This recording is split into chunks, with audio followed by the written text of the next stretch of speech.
Hello students, welcome on dreamer study. और हम बात करेंगे यहाँ पर एक क्वेश्चन के बारे में।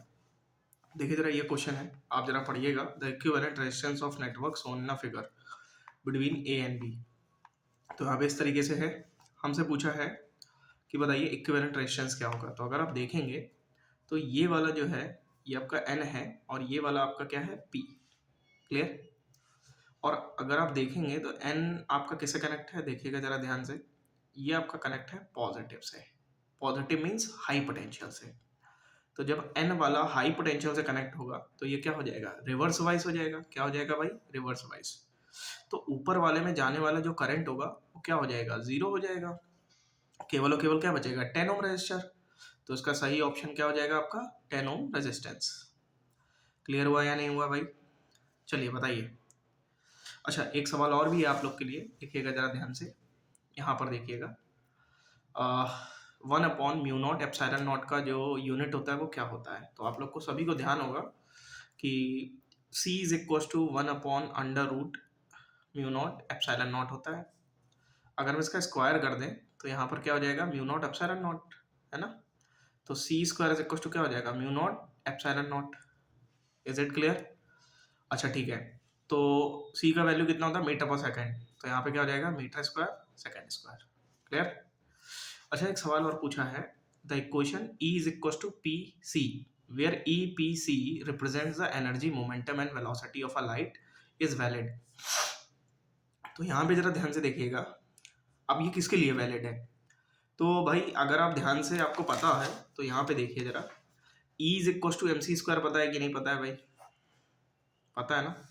कोई पार्टिकल है तो मतलब कोई भी चीज़ जो है, E is equal to M C square आपको पता ही होगा। अच्छा, अगर हम एम सी लिख दें और इंटू सी लिख दें, कोई प्रॉब्लम है आपको? Multiply by C. M C क्या होता है, एम वी। एम सी ये मोमेंटम होता है, आपको अगर ध्यान हो। ठीक है भाई, एम सी एम वी बात सेम है। तो that is a momentum. P is equal to M V भी कह सकते हैं और P is equal to M C भी कह सकते हैं, नो डाउट। ठीक है भाई, क्लियर है ना। तो यहाँ पर पी हो जाएगा और ये सी हो गया। पी इज इक्वल टू क्या हो गया, ई अपॉन में सी। बोले कोई दिक्कत है आप लोग को, बताइए। नहीं। तो यहाँ पर P is equal to E upon C. अच्छा, एक चीज़ और भी है, मतलब इसमें पूछ रहा है कि ये तीनों किसके लिए यूज़ करते हैं। तो ये फोटोन के लिए ही यूज़ करते हैं, फोटोन के लिए ही यूज़ करते हैं, इलेक्ट्रॉन्स के लिए इसका मतलब कोई यूज़ नहीं करते वैसा। ठीक है, तो ध्यान रखिएगा। The equation E is equal to P C. तो यहाँ पर आपका सही ऑप्शन हो जाएगा for a photon but not for an electron. ठीक है, तो that option is correct, option number 2 is correct. Clear. फिर पूछा है, as the temperature of a metal, as the temperature of a metal and of a semiconductor is increase. अगर हम किसी metal और नॉन मेटल का जो है, नॉन मेटल कह रहे हैं, सेमी कंडक्टर का अगर हम टेम्परेचर इंक्रीज कर दें तो क्या होगा। देखिए जरा, conductivity of both increases, conductivity of both decreases, conductivity of metal increases and semi conductor decreases, and last one is conductivity of metal decreases and semi conductor increases. अब देखिए जरा, इस तरीके के जो सवाल हैं उनका जवाब आप लोग के पास जब ही होगा जब आप थ्योरी अच्छे से पढ़े होंगे। नहीं भी पढ़े हैं तो थोड़ा इस बात का ध्यान रखिएगा कि जो मेटल होते हैं, जब हम उनका क्या करते हैं, टेम्परेचर को राइज करते हैं। ठीक है, when we rise the temperature of any metal, ठीक है, तो क्या होता है, आइए जरा देखते हैं।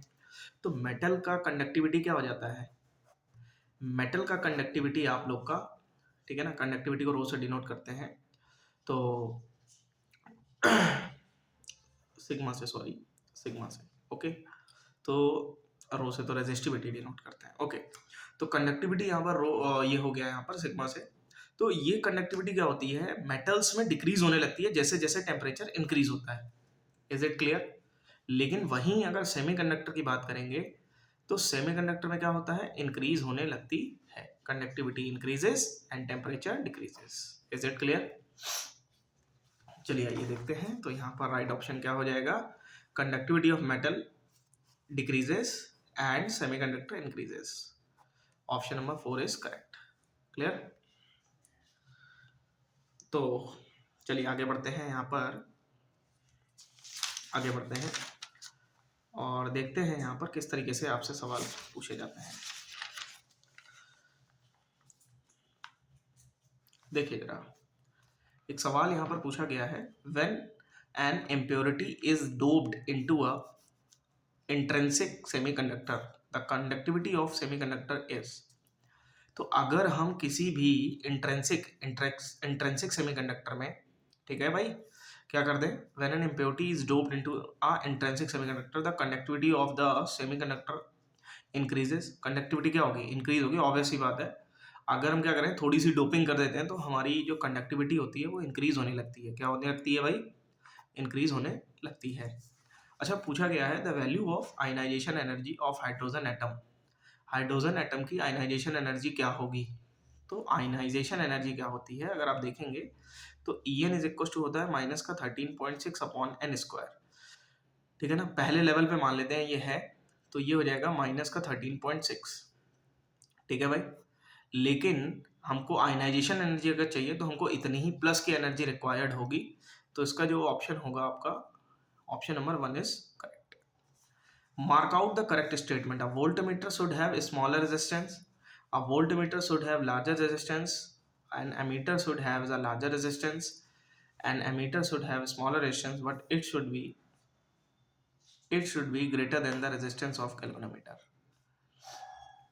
तो यहाँ पर अगर आप देखेंगे तो आपका एक ऑप्शन क्लियर है, वोल्ट मीटर का जो रेजिस्टेंस होता है वो लार्जर होता है। कैसा होता है, लार्जर रेजिस्टेंस होता है। क्लियर, इस चीज़ को ध्यान रखिएगा, है ना, जितना ज़्यादा रेजिस्टेंस होगा उतना ज़्यादा वोल्टेज को कोई मेजर कर पाएगा। और रही बात की एमीटर का रेजिस्टेंस स्मॉल तो होता है लेकिन गैल्वेनोमीटर से स्मॉल होता है, ये जो है इस बात का नहीं है, गैल्वेनोमीटर से स्मॉल नहीं होता है, इस बात का ध्यान रखिएगा।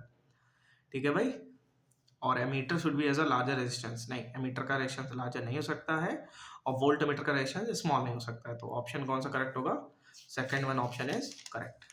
क्लियर, चलिए इस वीडियो में इतना ही रखा जाए, मिलते हैं नेक्स्ट वीडियो में।